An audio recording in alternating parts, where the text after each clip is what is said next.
Alright guys, in this video we're going to talk about misinformation and fear mongering because it's a big thing in the YouTube credit repair space. So why are YouTubers like Mike the Credit Guy fear mongering?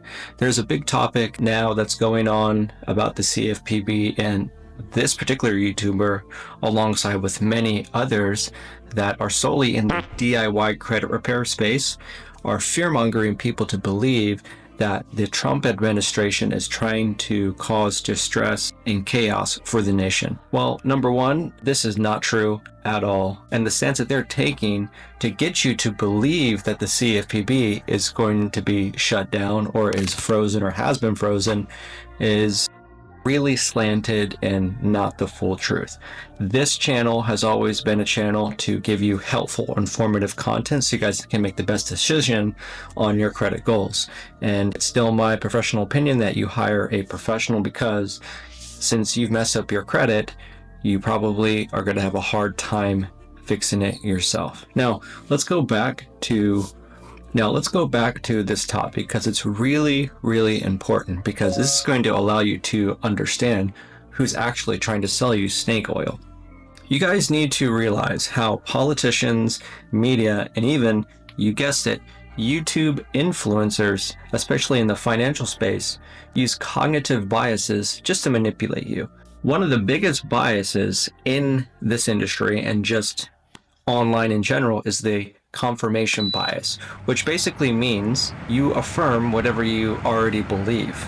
And if you particularly want to look for something on Google, like let's say you're searching for a favorite influencer and you just put scam right beside their name, or if you look for Donald Trump scandal or this, you got to find what you're looking for. Who's to say it's actually true? But let me share with you something that is true as it relates to what we're talking about, the cognitive confirmation bias and how people spread misinformation. Do you guys remember Black Lives Matter? Well, since its founding and its recent scrutiny, there's been a lot of problems with it. And this is a great example because a lot of people believed it, and black lives do matter, all lives matter, but this organization was designed to really help people and to spread awareness. However, in practicality, that never happened because there are a few things that we need to consider. And I bring this point up not to politicize this video, but to give you an example how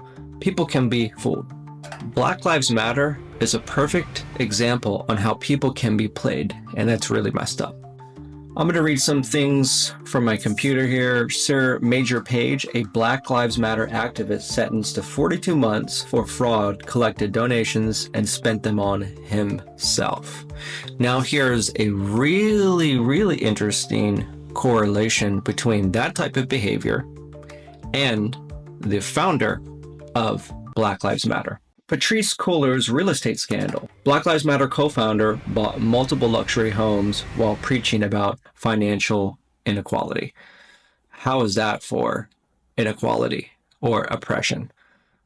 A lot of Black people will agree that Black Lives Matter has little to no impact on communities, and nothing's really changed within the community itself, other than the fact that people can create these organizations, rally people up, and the founders can soak up all that money and spend it on themselves.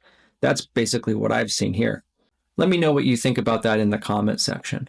So let's go back to the topic. I hate to bring this touchy subject up, but this is the reality. I use this point to really shed light on how the cognitive confirmation bias can be used to play people. And I don't want you to be played. I want you guys to be informed. I want you guys to put your thinking cap on and have good discernment. So it's quite obvious who this person, Mike, voted for.